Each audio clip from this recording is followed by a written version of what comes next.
ready. This is going to be exciting.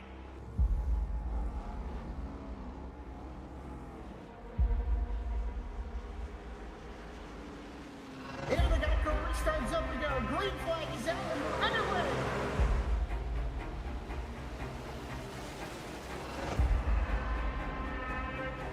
Just a few laps into this. Oh, the 37's getting loose. Oh, and he saves it. Oh, they're going 3 wide.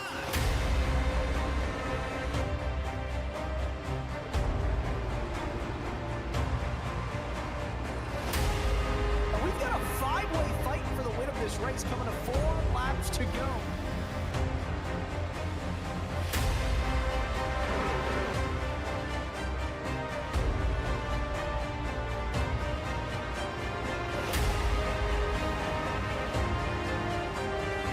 He's gonna win it here in spectacular fashion.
Welcome back. We hope you took some time to relax over the mid-season break because the Save 22 spring season is back, and we're bringing you week 6 of the Crusin Classics Premier Next Gen Series right here, right now on V-Speed. For everyone here at V-Speed, I'm Jacob Lanky, pulling double duty tonight as Eddie Smith on commentary and production, and the talented Dougie Beard provides tonight's cameras. Eddie, it's good to be back going. Yeah, love the Next Gen series. Love Goat Locker Racing. I had a nice little break. Now we're going to get back into some action, and we're going to make it tricky.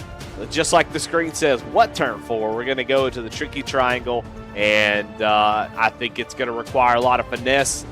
These guys are really going to have to find that little extra gear to get around this track and do it quickly. Yes, indeed. This week, we're making a stop at arguably the most unique track on any schedule.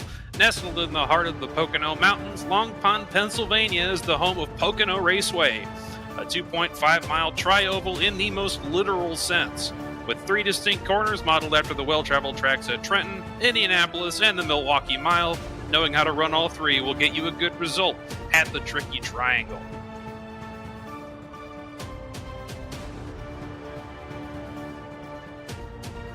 Yeah, Pocono is it's a lot of fun. I enjoy it. It's very much like Indianapolis. The way you drive it, you have to hit the corners just right, and you got to carry that speed. You look down at that long straightaway. You come off of turn 3, you got to carry that speed all the way down into turn 1. And once you come off the exit of turn 1, your speed that you get on exit is going to carry you all the way down the straightaway for that one into turn 2, where you're off the gas, on the brake just a tad, right back on the throttle, carrying the speed into turn 3. It's all about keeping momentum because that Long Pond straightaway is really long, and if you do not get the speed off of every corner, you're going to see it in lap times, and you're going to be falling behind really quickly. Yep, equal in distance to the Daytona Super Speedway. Talladega, the only track that's longer at 2.66 miles, but drafting will come into play a little bit when we get on to that Long Pond straight. Just getting through the end of qualifying here. Our point standings halfway through the season. Jeremy Gardner, 3 wins, and he's on a streak of, he hasn't finished worse than second since the second race of the season. Patrick Drabick getting the win last week last time out at Watkins Glen. James Silver's your Daytona winner. Levi McCarty hard charging, trying to get a win. He's been up front all season long, and Samuel Yosef with a consistent run to pull himself into 5th. Yeah, the picture's not fully clear just yet. You can see everybody's pretty close in points as drop weeks have now sort of taken into effect, and you see the winners right at the top of the screen. But from here on, it's definitely going to be all about finishing well. If you need a win, you better get it as soon as you possibly can. But if you're in that top 10, top 12 already, it's all about getting those finishes. Don't have a bad race and get as many points as you can. Yes, indeed. Speaking of points, since forming in 2013, Jam Printing and Promotions has contributed printing and promotional sponsorships to more than 60 local nonprofits, with a primary focus on organizations that assist veterans, women, and children. They have been with Goat Locker Racing since the very beginning, local and veteran certified. When they do well, they do good in the community. And your Jam Printing and Promotions Pole Award winner, no surprise, Jeremy Gardner in the 57 rolling off from P1. Last week's winner, Patrick Drabick, rolling off in 2nd. Jacob Ellingson in the 27 is 3rd. Barrett Morton going to roll off in P4. James Silvers in 5th. Samuel Yosef qualifies 6th. Jamie Barkas in 7th. Tyler Justice in 8th. Cody Anderson rolls off in P9. And Timothy Wilms rounds out your starting top 10.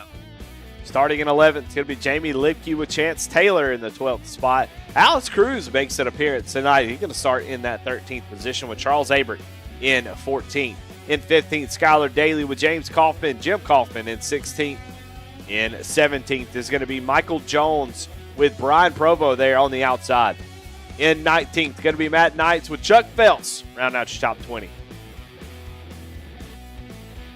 21st is Ashton Acero Nolan. Wesley Berg did not take a time in qualifying. They're going to have to go to the back anyway due to the penalty. And Corinne Smith rounds out a 23 car strong field for this race tonight. Well, everybody getting gridded up here as we're going to get this thing rolling pretty soon, and I'm excited to see how this plays out. Jeremy Gardner has been lights out this season, Jacob. You know, and while Patrick Drabick has been there, has got a win as of last week, Jeremy Gardner has been sort of the class of the field, of course. No surprise there.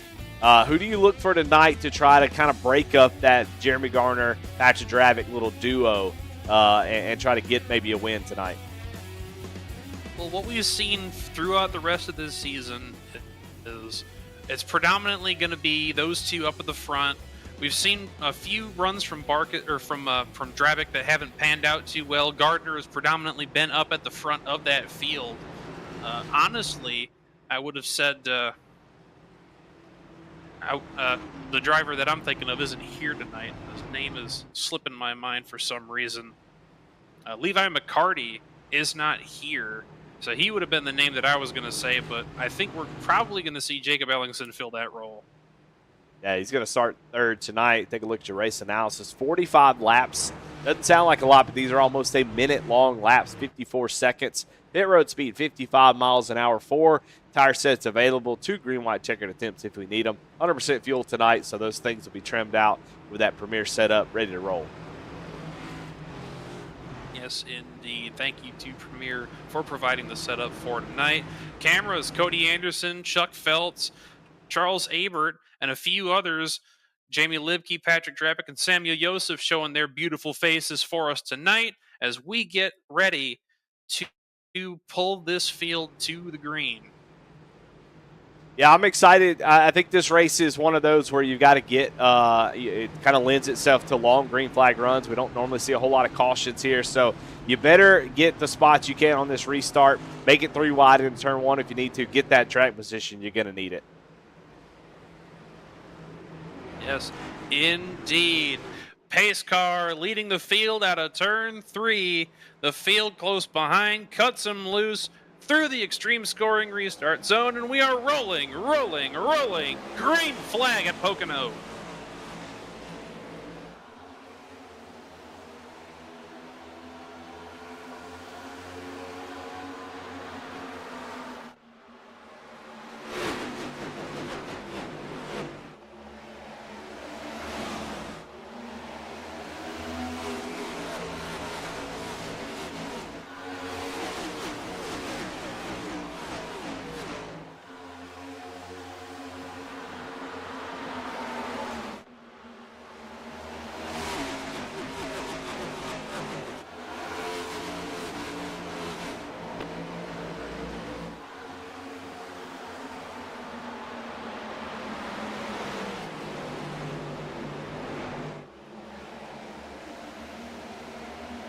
Everybody from first on back. Whoa, heavy clobber to the wall. I think that was Samuel Joseph in the 24. Just making contact on the exit of turn 3, and that's something you got to watch out for, especially on the exit of turn 3 and turn 1 here. Yeah, I mean, this track is a lot like driving on a railroad track, and you kind of, once you get on the throttle, you're hoping that when you got on the throttle was good enough, because this track has been repaved a few years ago, so it's still kind of fresh pavement. That car almost digs in, and if you're not careful, you get on the throttle, you think, oh yeah, this thing's going to go really well. These cars aren't yawed out like the O'Reilly's car or even the truck. So you have to be careful. Once you pick up the throttle, you better be good, because once you get to the exit, some of these corners, you won't be able to check up, especially coming out of turn 1. So Samuel Joseph finding that early, especially on cold tires. Not a whole lot of grip in these things yet, but these cars are pretty stout, Jacob. I think they could take a few hits. You just don't want to make a habit of it for sure. They can take a few hits, but not if you hit it in the right place. If you make contact with that right front wheel against the wall, there's a good chance that you can break that link and just sacrifice a lot of grip and a lot of handling out of that car. I was going to remark that everybody from first all the way back to 11th had already gone single file, but we saw some jostles for position there. Samuel Joseph up a spot, Marcus up a spot, Cody Anderson up into 7th, having made up 2. Yeah, we're going to talk about it a lot tonight, just how this will get spread out pretty quickly, because this is a lot like a road course in the way that you drive it, where entry, middle, exit all have to line up. It's not like these, Charlotte, Texas, with a lot of banking. You really can lean on that banking quite a bit and carry speed, and it doesn't require absolute precision.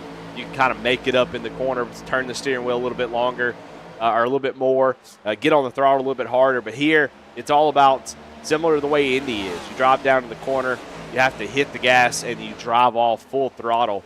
And if you miss it, you miss it, and you're going to lose a lot of time. So it's precision driving here tonight.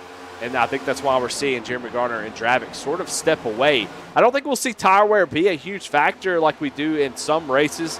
The tires really don't wear that much here. I think we'll actually see a couple of 2-tire stops tonight, depending on when if cautions fly. So a lot of strategy to be made here. Right now, you just want to be moving forward. And you see Patrick Dravik getting a little tight on exit of 3.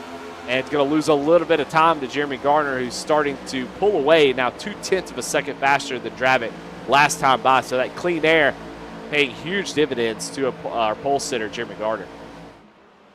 Gardner leading over Dravik just under a half second now. We got a little bit of a battle shaping up for the third spot. Jacob Ellingson leading Barrett Morton and Samuel Joseph. We saw him made that wall contact earlier on. Ellingson still holding firm to that third spot, but just in that toe, Morton may want to make a look to the inside at turn 3 coming up here as we get up toward the long straightaway. Yeah, everybody's sort of in that 0.3 of a second gap. You'll see that on the left side of your screen. You can kind of see everybody is sort of equally standing apart, and it's just because of the dirty air that these cars really punch a big hole in the air. As Jacob Ellingson going to punch a big hole in the wall, makes contact with it. That's going to open the door for Morton. That's what you got to be ready for. That dirty air will play a huge factor in being able to make passes, but once somebody makes a mistake, you got to be there to jump on it. And Morton able to take that position away quickly as Ellingson trying to get back up to speed is right behind him. You can see Jamie Barkas trying to hold off Cody Anderson in that number 20 machine as he's trying to get a run here on the 15. Yep. Looking at the back end of the 15 right here, it's a good view going through this tunnel turn, the turn 2, the analog for the Indianapolis Motor Speedway. It's a lot like what you said. You got to make sure that you're getting your entry good, rotate through, and hit that exit. Looking at Anderson going a little bit higher in the entry of the corner, taking it a little bit lower, trying to stay in the tire tracks of the 15 just ahead, keep everybody in line moving forward. Yeah, there's a couple of great passing opportunities. I think in one, you're going to find it difficult to make a pass into turn 1. You can see Cody Anderson going up to the high side, and I think if you try to go underneath somebody in turn 1, the high side will actually hold really well, and it's going to be difficult. But you see what he did. He kind of entered in high, got a run down the straightaway, is going to get right to the back bumper of Barkus. But smart move here. You get side by side here at Pocono, you're going to lose a lot of time. So you have to make sure you can make that move and make that pass. So when you have to be very purposeful. When you go to make that pass, it better be where you're comfortable that you can make it, because if you get side by side, the guy on the outside can definitely hold you off for a while, and that outside line will be really, really strong. So smart move, I think, by Cody Anderson to just kind of let this thing play out for now, not push the issue, and not find yourself, about 6, 8, 10 seconds back from the leader for battling for a position a little bit too early. I think what he's trying to do is unsettle Barkus a little bit through turn 2. If you back down turn 2, a lot as we see him go up the outside, try and carry that momentum through this middle of the corner all the way down the backstretch and gets past the 15 for the position. But if you unsettle somebody into turn 2, they have to push up. That wall comes up really fast if you're taking it way too high. Yeah, I don't think you want to make a pass in the tunnel turn. That's a scary spot. If you find yourself side by side there, a lot of people wouldn't know how to react. But I love what Cody Anderson did there. He knows that if he tries to go underneath Barkus, it's going to be tough. He's going to lose a ton of speed down the straightaway. So he gets to the outside as Barkus kind of gets hung up by the 24 and was able to get around him on the outside. You could see the power of the outside in one. So Cody Anderson making a great move. Now he's starting to look at Josef and see if he can do the same thing. Not quite able to get there on entry, but you see he's using that middle line to get the run off the corner, and he's going to exit off a little bit lower, and he has been getting the run down into the tunnel turn almost every lap. So Cody Anderson, one of the few that's moving forward here, and he's able to make some passes. I don't think I've seen very many other people take the middle line today. He's the only one that's made up the spots toward the front. And he's trying to reel in Josef here to get himself into a top 5 spot. Still taking that middle, just ever so higher than Josef, getting that low exit, trying to carry as much momentum out of that corner as he can. Going to get a little bit of draft here, following along, going to hit upwards of, I'm trying to see if there's a 195 miles an hour. Yeah. Speedometer. There he goes again. I was going to say almost hitting 200. Whoa! Trying to run to the outside. Josef pushes up a little bit, and Anderson has to go back to the drawing board on this one. Tucks right back up, and that might have left him vulnerable for Barkus as he backed off a turn 1 as well. Yeah, and that's what I was saying earlier. You got to make these passes purposeful, and because if you have to check up, somebody's going to be there real quick. As now here comes Barkus back to the inside. And going down into the final corner, you can see Cody Anderson able to make that outside line work. The turn 3, I think, is the most fun. I think 1 and 2. 1 is pretty clear. If you're by yourself, you want to be right at the bottom. Get on the gas as soon as you can and get gone. Tunnel turn is pretty much the same way. You drive down to the bottom, get on the gas as soon as you can. You don't really want to deviate. But in turn 3, you can actually use that outside line or the bottom, just depending on where you like to run. And I see people run 3 lanes up and make that work. So it just depends on how the tire wear as we move forward. I mean, right now they're almost a second slower than where they started. So while I said tire wear wouldn't be a huge issue, at least the lap times are definitely falling off. Yep, everybody's bunched up again, trying to keep in line here. That's where the momentum's going to be. And running that higher lane, you think that more people would be concerned about the tire wear, but he is pushing as hard as he can. Josef goes up again. Anderson catches it, but he is going to be heavily under fire from Barkus down the front straightaway. Cody not happy with that at all. He is so frustrated. He keeps getting to the outside of Josef, but Josef keeps squeezing him into the wall. And you only get a few of those times to do that before somebody says, you know what? You can see Cody Anderson there on the outside of turn 1. You see the strength of that outside line. But Cody Anderson is only going to do that a few times before it's going to be a problem. As you can see, Barkus has to check up a little bit, being on the inside line. And here comes Silvers down to the inside in the tunnel turn as they're going to go side by side in one of the scariest spots in the track. Actually moves Barkus up the track a little bit, move James Silvers, your 3rd in points, up to 7th place. Silver says, thank you very much. I will take that position if you're not going to hold it. Anderson getting back up to the back end of Josef up in front. We might see something from him similar to what we saw with Gardner and McCarty at Darlington. Meanwhile, the other two like battling further behind. We got a lot of close battles throughout this pack so far.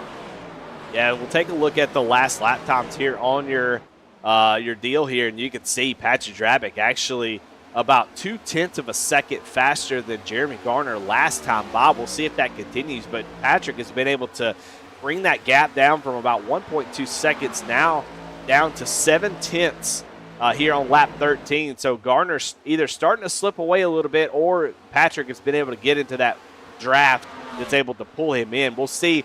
You'll know how if Patrick is much better on tires as he gets closer. If he gets within 0.3, if it kind of stalls out, you'll know that that dirty air is playing a huge factor. But Drabick trying to keep up that time by almost exactly the same lap time as Drabick now, trying to overcome that dirty air as he gets closer and closer to that 57 machine.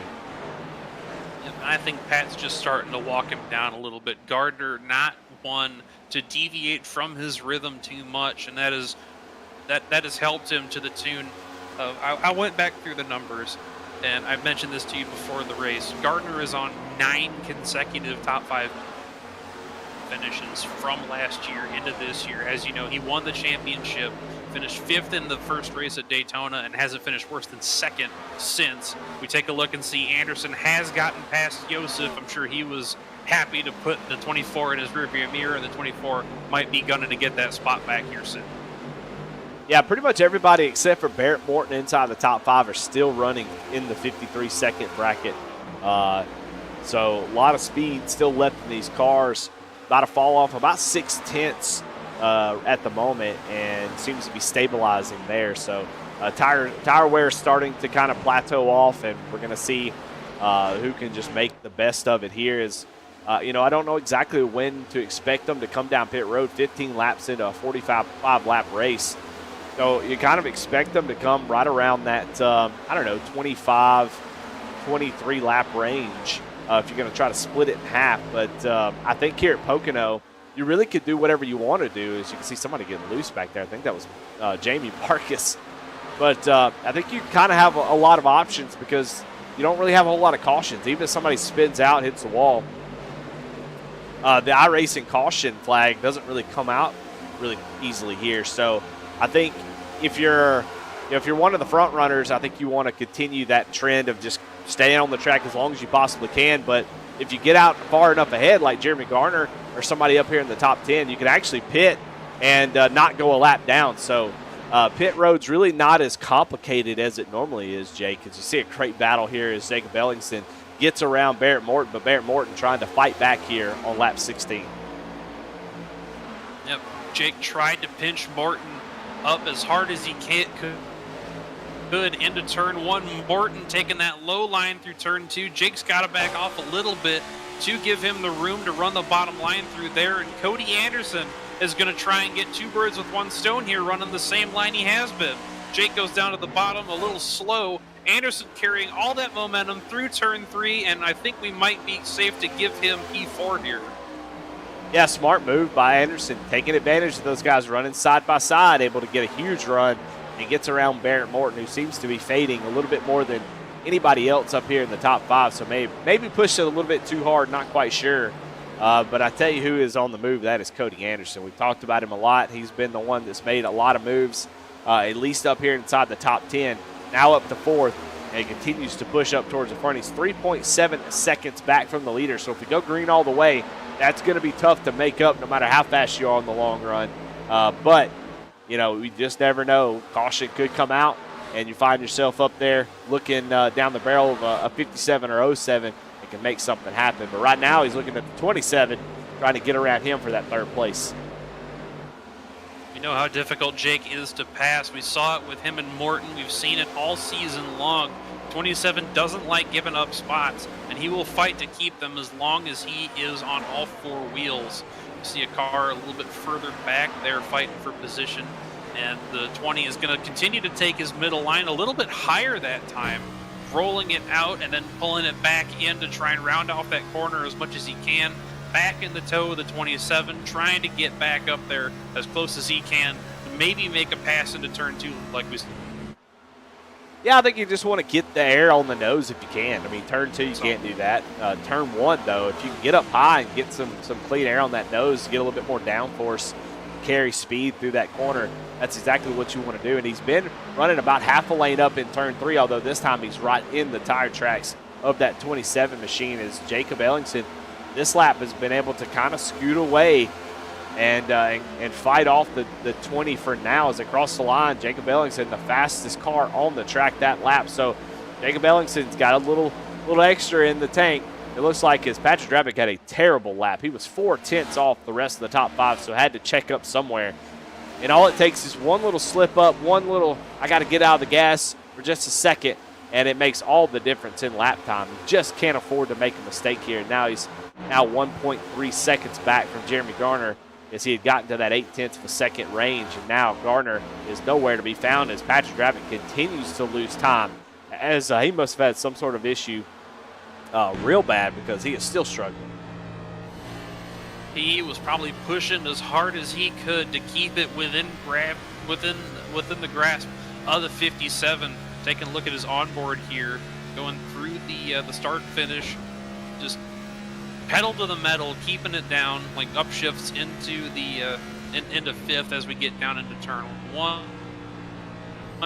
Watching him take this middle to lower line, rolls it right down onto that yellow line, tries to conserve as much of that momentum as he can, smooth roll off. Does a little better that time. He's able to get back up to speed, get his upshift here as he rolls down the backstretch. Yeah, you could see. Rotates, backs it down into turn 2. You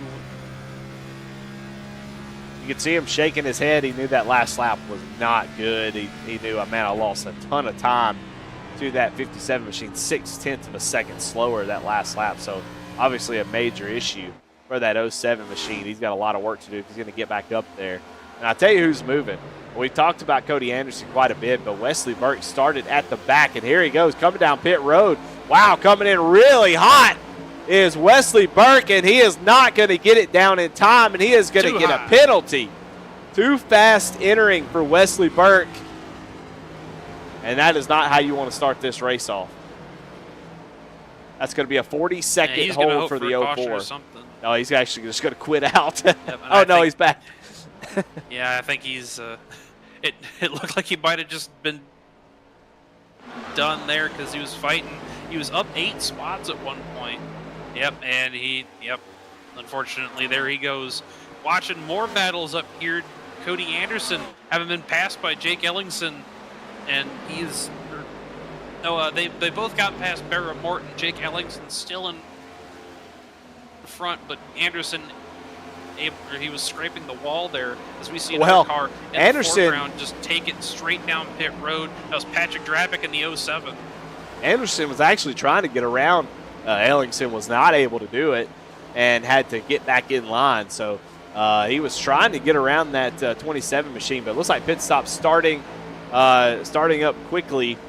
And Drabick says, hey, I'm going to come down pit road, try to get this undercut here on the 57, get caught back up. I think for Garner, I think you go as long as you possibly can, take advantage of the 3.3 second gap you have on Ellingson, and try to maintain that lead, where I think Patrick Drabick's going to try to go for some clean air as you see it comes out of pit road. 4 tires and fuel, actually kind of a slow stop there for the 07, but he's going to come right back up on track, going to stay on the lead lap. That's one of the nice things about having such a long track and it be 54 seconds of lap time, is that you're able to pit and not lose a lap. It's a pretty big deal here. We see our leader, Jeremy Gardner, pulling it down pit road, and he's going to lead a lot of cars that further back. That's James Silvers. I see Brian Provo back there, as well as that's the 7 of Charles Abert further back. Just going his pace. He takes it down to pit road. He is opting for 2 tires here. Makes his exit off pit road. Ashton Acero Nolan with a speeding penalty. Gardner with a 9.3 second stop in the inverse of Patrick Drabick's 15.2 from earlier, and he is back underway. talked about at the beginning of the show, 2 tires works really well here. The next-gen car has a few tracks, Vegas being one of them, and Pocono is another one where 2 tires will be a nice little improvement. It actually helps the car turn really well, and it only happens for certain tracks. So you're seeing some guys who already know. Jeremy Garner, a veteran of this car, a veteran of this series, actually drives for premier setups in this car. As you see, Jacob Ellingson got to slide all the way through his pit box, have to back up. Precious time he's going to lose here. We'll see. And he actually has a speeding penalty. So another speeding penalty here tonight, and Ellingson is going to have to sit here for 40 extra seconds. He's taking 2 tires, but that's not going to do him any good as he's losing a ton of spots now. Cody Anderson, Jamie Barkas, a lot of guys taking 2 tires. Yep, everybody opting for the time save on that one. Cody Anderson going to get out right behind Patrick Drabick. That's going to put him in the tow as he gets up to speed on those 2 tires. Just tails right behind Drabick. Tyler Justice currently the sitting leader right now with Alex Cruz behind, Skylar Daly in the 22, Michael Jones, Corinne Smith all needing to take their stop. We saw Barrett Morton, who's running in the top 5 now, currently in the pits, and there are 8 cars that haven't come down pit road yet for their stop. Yeah, Jeremy Garner actually has a 6.2 second lead over Patrick Drabick, who will rotate out once the cycle is complete, the first and second place. So Drabick coming in, trying to do a little undercut, actually had a slow 4-tire pit stop, maybe a little bit of damage he needed to get fixed. And because of that, he is going to lose a ton of time as Gardner is now passing James Kaufman, who has still not made a pit stop. So Gardner is actually passing guys who haven't come down pit road. That's how far out ahead Gardner is, and those 2 tires seem to be playing out just fine as Drabick ran a 53.8, Jeremy Garner a 53.7. So left side's not really making a huge factor here tonight. So Drabick kind of caught, I don't want to say with his pants down. I don't think he'd appreciate that, but not really understanding the strategy. As you can see, his teammate and others around Jeremy Garner figuring it out and all taking 2 tires. Barrett Morton, one of the few that didn't, besides Patrick Drabick. Caught slipping, as it were. Jacob Ellingson going a lap down in the middle of that cycle. Tyler Justice currently in the lead, and he is currently sitting behind Charles Abert. Abert having finished his stop. Justice not going down pit road just yet. We're going to take lap 27 this time, and I think now would be a good time to talk about one of our sponsors. Need paint? Check out Harpoon Design, the undisputed #1 ranked studio on trading paints. When you're hitting the track, you shouldn't just be fast, you should look the part. Celebrating 10 years of elite digital liveries, Harpoon Design has set the industry standard for detail and creativity. Don't settle for a basic scheme. Have the best in the business wrap your car. Visit Harpoon Design on trading paints or head over to their website at harpoondesign.com today and join the decade of excellence. I've had quite a few paint schemes made by Harpoon Design, and Brantley over there does a great job.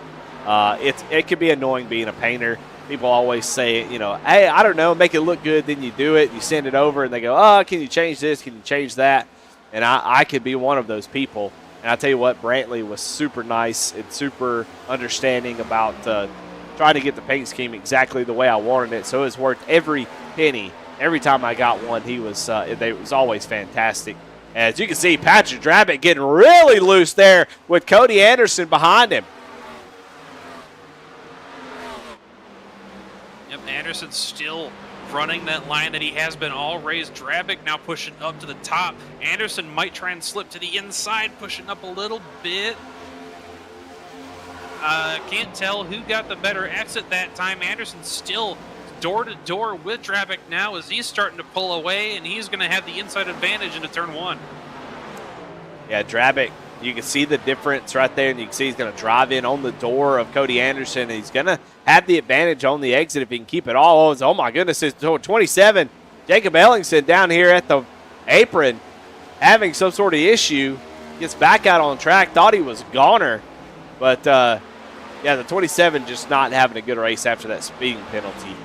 But what we're seeing is, I think we're seeing the difference between 2 tires and 4 tires being almost non-existent because Cody Anderson was able to run down Drabick, put some pressure on him, and they have totally different tire strategies here. So 2 tires playing a huge factor here, and Drabick shaking his head like, man, I wish I would have thought of that.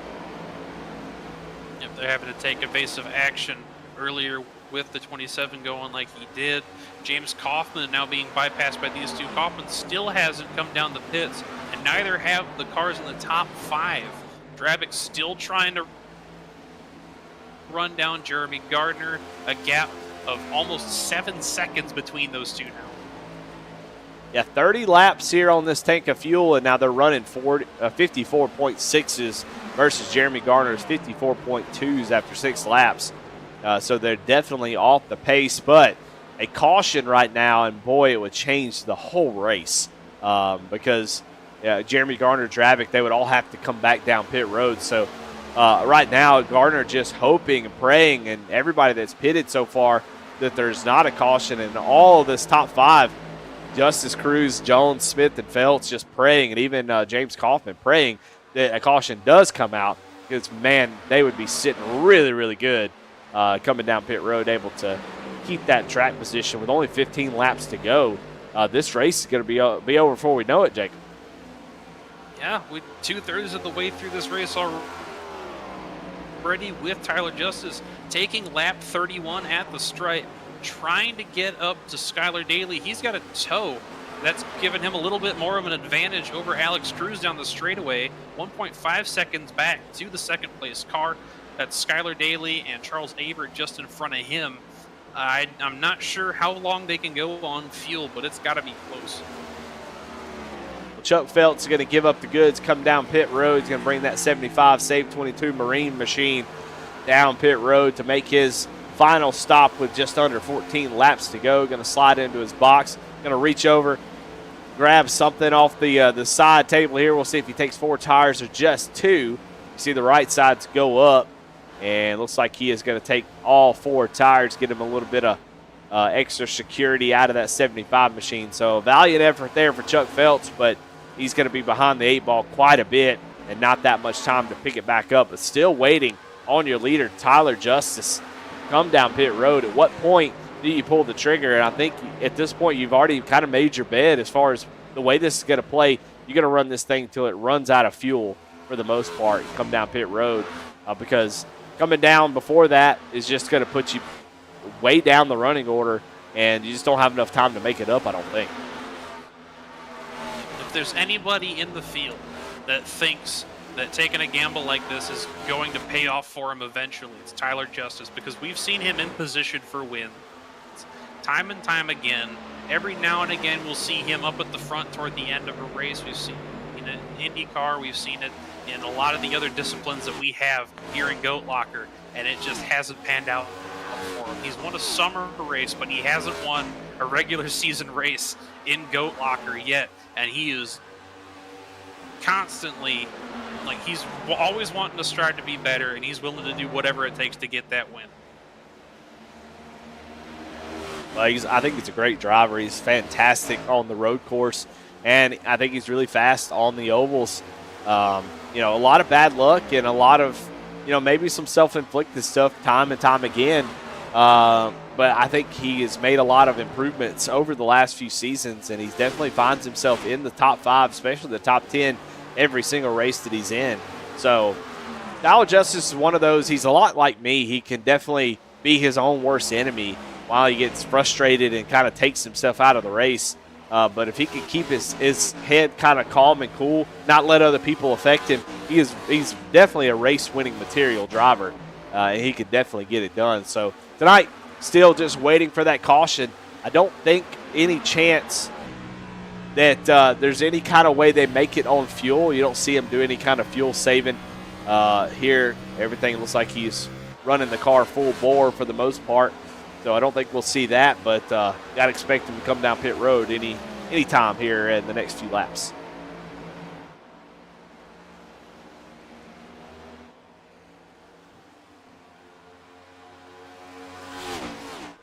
Checking back here between Patrick Drabick and Cody Anderson. Still about a 0.3 of a second difference from those two, as Drabic been able to hold that position for a little while. But Cody Anderson really strong on the long run. Expect to see him kind of get up there and battle before this thing's over with. This is a battle for second once everything cycles out from the top four who have yet to make their stop. So I expect to see Cody Anderson get up there and battle with Drabic before this thing is over with. A little bit of a loose snap there from Drabic as they exit turn 2. Rounding through turn 3 now, Anderson still taking that middle line, trying to catch up that momentum, and he's going to have a little bit of a run towards Drabic as they get down the front stretch. Yeah, nice little run here. Drabic, though, very, very fast. I wonder if he had some damage at the end of that run. He was able to keep up with Gardner for a while, may have made a little bit of contact with the wall, which is why he stayed on pit road for a little bit extra time versus everybody else that took 4 tires. So maybe he was able to get a little bit of that damage fixed, and Patrick back to being extremely fast. Cody Anderson just doing all he can to stay with him. Staying in that 0.3 of a second bubble, it's so hard to break through that because you just don't have the downforce you need to make it through the tunnel turn right there. You need a lot of downforce on the front of that car, and if you don't have it, the car just doesn't want to turn. It doesn't react properly. So Cody finding it difficult to get to the back bumper of that 07, and he's running out of time for sure. Cody still hanging on barely to the back of Patrick Drabic here. He's just less than a half a second behind. We got less than 10 laps to go. Tyler Justice took the 10 to go from the tower. Those two still battling out for position. How far is Justice going to push this? Yeah, I think you got to go all the way. I think at this point, you're not going to gain anything by coming down pit road earlier than when you run out of fuel. The only thing that helps you here is if you get a caution flag before you run out of gas. Drabic real close to the exit. So was Cody Anderson. They are pushing it here coming out of that tunnel turn. They almost took a tunnel out of the track, busting down that safer barrier, but they were both able to hang on to it for now. Though that's only going to get worse as we get down to the end of this thing. But, yeah, I think if you're the top 4, you're going to run it until you run out of fuel and then come down pit road right before that happens, and you're just waiting around for that caution. Still going strong. Meanwhile, taking a look further back in the field, this is a battle for the 10th position.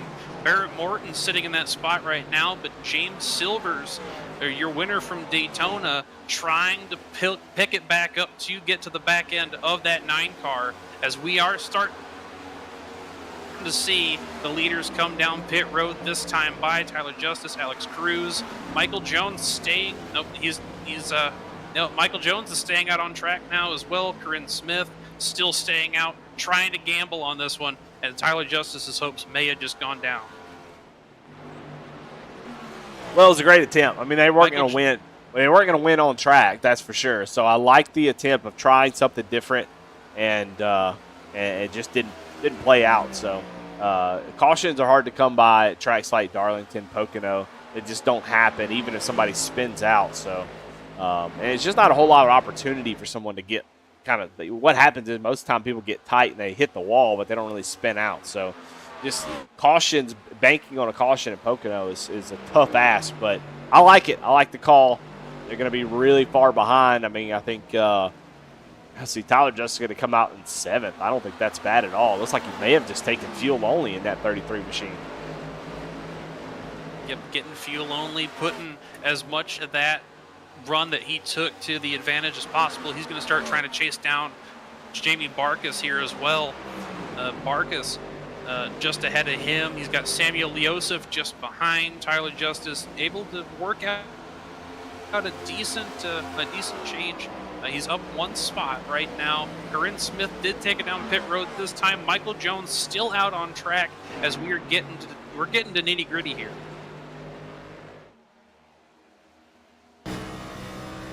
Go on board with Michael and just see if there's any saving going on. I just don't see you save enough fuel to make it 45 laps. I think if you could have, and here he comes down pit road now. So you're going to give up the lead, and that's going to give it to Jeremy Gardner, who has a 6-second lead over second place now of Patrick Drabic. You see Michael Jones come down. Here comes Jeremy Garner to retake the lead here as he's going to cross the line with 6 laps to go. Gardner having stepped it out. We see Cody Anderson still trying to get back to the back bumper of Patrick Drabick.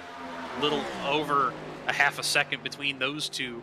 And barring any further battles, or barring any battles further back that might result in a freak accident, just fighting for position to get those points, I think this one might be set in stone right here as we see Tyler Justice defending that position from Samuel Yosef, 24, pushing up the track a little bit, gets it tucked in behind the 33 as they get ready to go down that long straightaway. Yeah, Tyler, I mean, doing all kinds of strategy calls that made that him a top 5. He's going to have to fight for it, though. Still on the same tires that he started with. So he's on older tires where Yosef's going to have those fresh right side tires. You can see it's definitely playing a factor right now as Joseph is all over the back bumper now looking to the inside on exit. But Tyler has been able to hold him off for now. He's going to have to do it for a few more laps. As you can see, I think that was Timothy Williams making a little bit of contact with the wall back there. So these cars not driving good here towards the end of this one. A lot of wear being put on these tires, including the new ones that were taken, averaging around 16 to 17 laps on those new right side tires for a lot of the drivers. We saw the drop off come from a little bit longer run as Yosef down to the inside of Tyler Justice, getting ready to go into turn 2. Justice opting to back off a little bit down the top, keeping his position in the top of the corner and blowing right by Samuel Yosef, getting towards turn 3 here. As we see another car go down the track, that's Barrett Morton fighting for position with James Silvers. Wilm's going to want to try and capitalize on this battle here. Yeah, they were all over the track trying to break the draft, and Silvers putting a lot of pressure here on Barrett Morton. These guys took 4 tires, and Timothy Williams, though, hanging back there with 2 tires right behind him, ready to pounce. And we've seen this all race. I mean, Silvers needs to make sure that when he goes to make that pass, he can make it happen, because Timothy Williams is going to be there to take advantage of it if he's not able to. All 3 of these guys currently the closest battle on track. Silvers within 1/10 of a second of the back bumper of Barrett Morton. Not going to look for a move into turn 2. Taking a look through his windshield right now. Morton goes up a little bit, gets tight, pushing up into that wall, almost snaps it back down the track. Silvers very much up close, running in the tire tracks of Barrett Morton as they get back down the straightaway. Jeremy Gardner is still far ahead as we are 3 to go this time. Yeah, right now, Jeremy Garner got it made. Out here all by himself. You'll see Patrick Drabick come out into frame with Cody Anderson right behind him, way off into the distance. So Garner just has to get in the groove, stay there, hit his marks every lap, and he's going to be the winner here at Pocono by probably a mile, honestly. It's an impressive 2-tire call, made all the difference in the world for him. Drabick, like I said, be interested to hear if he's kicking himself about that 4-tire call or if he really needed that damage fix. But right now, Garner is just watching, praying, no caution comes out. But so many times before we have seen it. And I'm going to tell you right now, right here, there is a lot of opportunity for caution. 5 cars all over each other, starting with Tyler Justice and ending with Timothy Williams. They're all within about, a second of each other. So with just 2 laps to go, we might see a caution come from here unless Jeremy Garner takes the white flag. Justice currently in the hot seat. The 3 battling further behind them is where I got my eyes right now. Barrett Morton and the 9 holding off James Silvers in the 4, and then Timothy Williams still trying to watch and see if those guys are going to make a mistake to capitalize on any of those mistakes and just make his way back up the track, get that position, and just start to run away with it here. Jeremy Gardner rounds out turn 3. Barney's got a grip on the white flag, keeps on waving it. He can't let go. 1 to go at Pocono, courtesy of Glove Station. Well, that's all she wrote. I mean, as long as Gardner doesn't have any kind of major wheel disconnect issue, PC, lights going out, anything like that, he's got this baby in the bag. he's going to come away with the victory. But second place is under fire at the moment as Cody Anderson way up the track trying to get a run down the straightaway before the short shoot.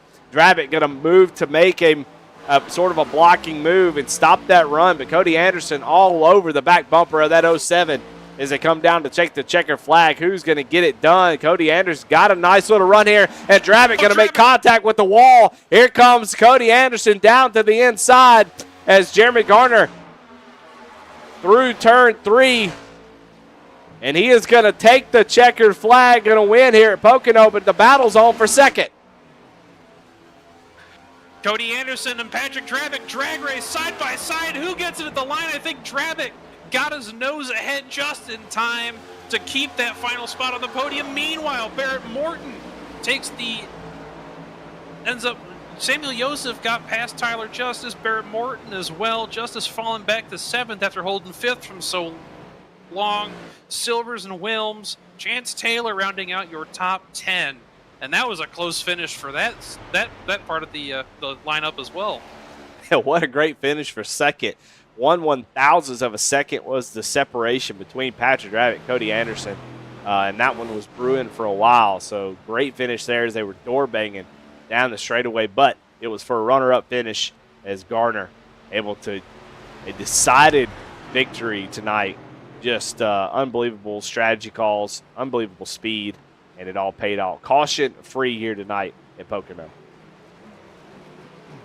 Win number 4 on the season for Big Daddy Jeremy Gardner, and we're watching him burn it down as he has been keen to do all season long.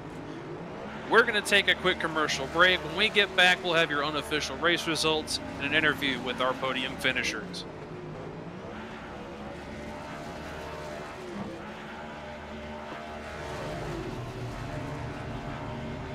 Superior quality, ultimate protection, and the highest level of craftsmanship. We make our gloves for the hard worker that wakes up every morning and gives 110%. You deserve the highest quality protective gear that's going to work for you day in, day out. We know it can be tough deciding what companies to trust for your hard-earned money. It's all in our name. We've mastered our craft to help you master yours.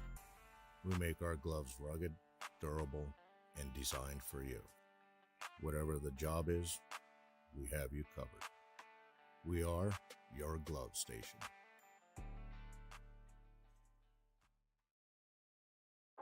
A thriving job market and low cost of living, plus a wide range of veteran benefits, make Indiana the perfect place for veterans of the United States military to call home. InVets can help you find that home. We're an organization started by veterans to help former service members transition to civilian life in our state. InVets can help you find the community with the career opportunities, housing, schools, and amenities that fit your lifestyle. To learn more about InVets, visit us at invets.org today.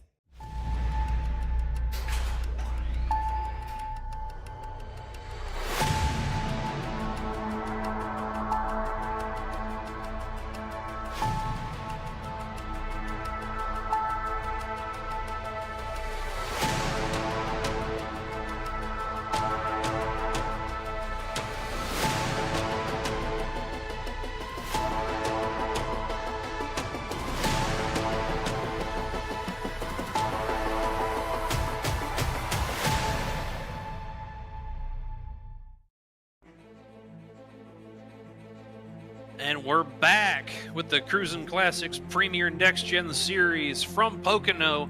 Your winner and the 4th win on the season for Jeremy Gardner. Patrick Drabick finishing 2nd by 1/1000th of a second over Cody Anderson. Jamie Barkas brings it home in 4th after a great run for him tonight. Samuel Joseph, after some early contact, brings it home 5th. Barrett Morton finishes 6th. Tyler Justice, after the late fuel gamble, finishes 7th. James Silvers in 8th. Timothy Wilms in 9th. And Chance Taylor rounds out your top 10. In 11th, it's going to be Alex Cruz with Jamie Lipke in 12th. Michael Jones stayed out quite a long while, took a splash and go, comes home in 13th. Ryan Provo in 14th. Skylar Daly in 15th. Corinne Smith in 16th. Charles Habert in 17th. 18th is Chuck Feltz. Matt Knights in 19th, Jacob Ellingson comes home in 20th. 21st is Jim Kaufman. Ashton Nolan in 22nd. Wesley Burke rounds out the field in 23rd. Well, this man needs no introduction. We've talked to him so many times over the past few seasons. Our current sitting and 10-time consecutive top 5 finisher, Jeremy Gardner. This is Jake Linky in the booth. You got a copy? Yes, sir.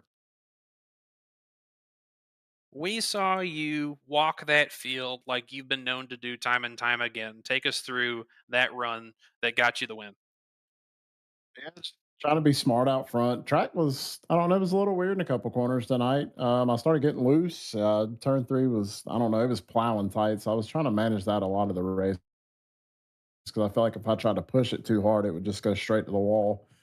Um, Man, kudos to all the GLR guys tonight. I honestly expected 1 or 2 cautions. I know going into turn 2, tunnel turn, dirty air, somebody's gonna smack the wall trying to, be greedy with it. But dude, shout out to everybody here tonight. That was a hell of a race from flag to flag right there. Yeah, pulled the flag, green completely. That 2-tire stop netted you about 6 seconds over Patrick Drabick, and then it was lights out from there. Do you think you got? Do you think you can push to get a some sort of win record this season? Because you're already at 4. I think I'm having a better season than I was having last year, that's for sure. So I'm gonna just lock in for the rest of the season, keep doing my thing. I've been spending a lot more time in these cars here lately, so I'm just trying to get better, just still keep learning them and get as fast as I can in them. Yes, sir. And last but not least, who do you have to thank for putting you on the top step of the podium? Pat and Jamie at GLR, appreciate everything them guys do. Of course, y'all up in the booth at V Speed, Lincoln Tech, Save 22 for being on the car, everything they do for GLR. My guys, Premier Racing Setups, Cruising Classics and Nasties, Indiana Department of Veteran Affairs, InVets, Above the Yellow Line, and iRacing for everything they do for the league as well. Another solid race. Thank you for your time. We'll see you at Charlotte.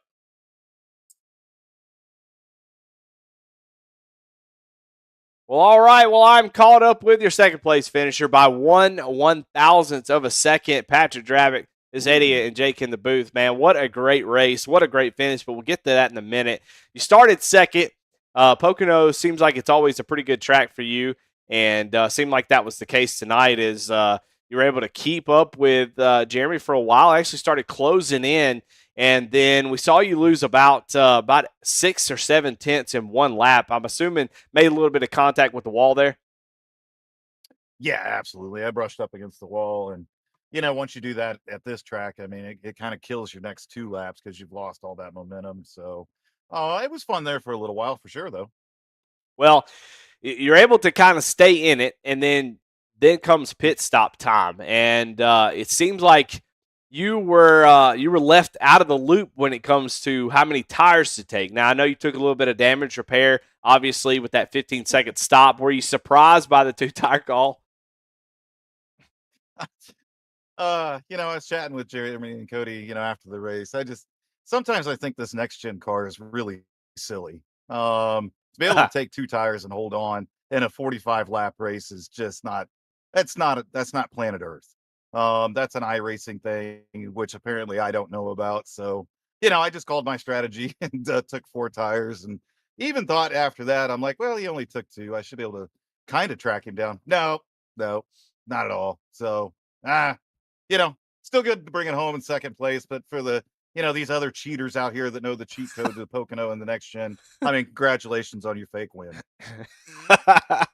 Well, it was still fun to watch, even though you were kind of behind. You still had to fight it out with Cody Anderson and had a great little battle there. Cody kind of hanging out behind you for a while, and then had a great push there on the final lap. You guys were door banging coming to the start finish line. Talk a little bit about that race. That was a lot of fun, man.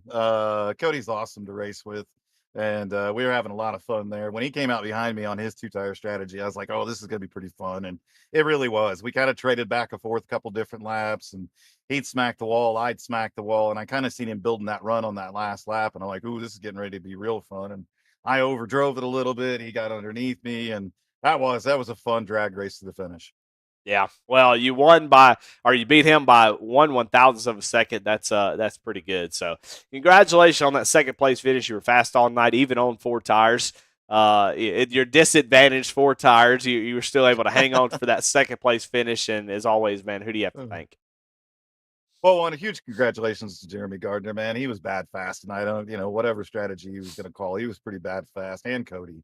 So those guys were awesome, and it's always awesome to race with those guys. But Jam Printing and Promotions and all that they do for us, man, they do a bunch of amazing stuff. Wearing the hoodie, if you got that Pit Crew shirt in the mail, that's where it came from, and we continue to pump those things out. And we'll have some other cool stuff coming along.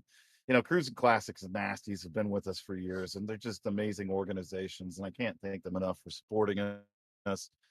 I mean, y'all crazy jokers over at V-Speed don't do a half bad job. I'll give you some credit there. So, had an awesome call with Alexander PCs today and talked to TJ, the owner, Army veteran, and they're going to continue to do some outstanding work with us. As a matter of fact, they're donating a computer for us that we're going to put into one of our charity things. I'm not real sure yet, but we'll get the word out about that one. And then, of course, GTR Simulators, that new partnership with them and being able to provide these veterans those simulators, those chassis has been awesome. But thanks to you guys up at the booth. You guys do an amazing job, and I can't say thanks enough. But again, a lot of fun racing here tonight.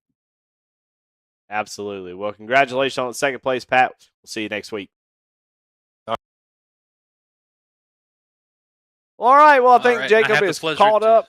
Yeah, you're caught up with the third place finisher, Cody Anderson. Cody Anderson, this is Jake Lanky in the booth. You got a copy? I got you.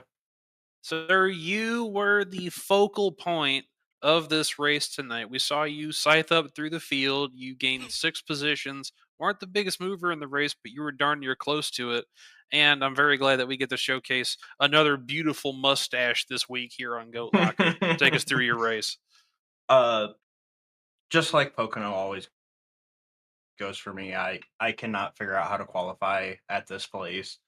Even though Jeremy showed me multiple lines to run for it, I still marred myself back in the field.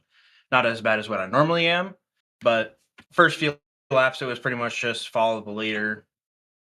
And then I finally got to the point where I was faster than the majority of the guys in front of me, so I went to that high line, and I knew I could somewhat pinch them down to get the run off the corner.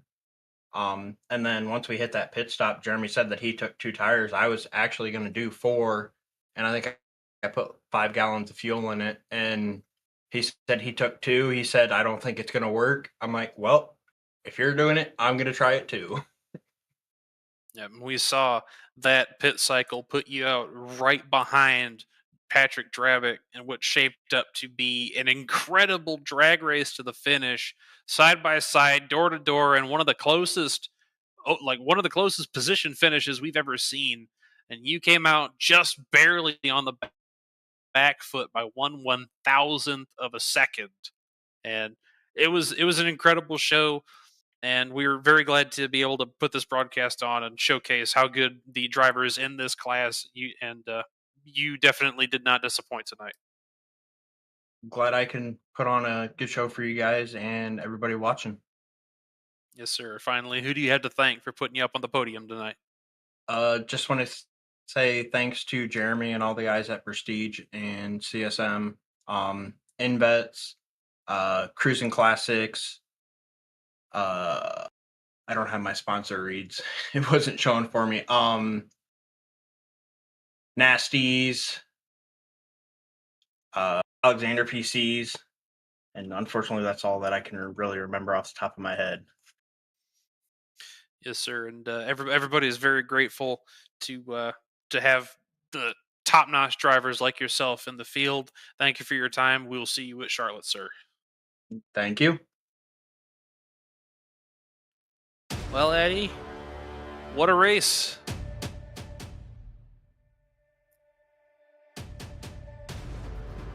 Yeah, it was a quick race, too. Yeah, it was fast. Some people were remarking that was... It not only was it quick, some people were remarking that might have been the cleanest race in Goat Locker history. Guess what? 1 total incident point throughout the entire field. How about that? Well, that's why it's called the Premier Series. It's funny. We had a lot of people early in the series And I'm gonna do a little ooh and ah right now. But it was funny early in the part of the season. We had a lot of people complaining that this is not the Premier Series. Oh, it's not. And I think those people are gone. They weren't here tonight. And the series seemed pretty Premier tonight. So great racing, great strategy, and a great race.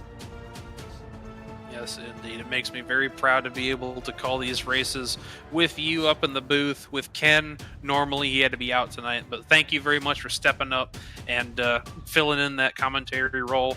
For everybody here at V-Speed, I'm Jacob Blanky here with Eddie Smith. Thank you to Dougie Beard on cameras. We will see you next week at the Charlotte Motor Speedway. Have a good week.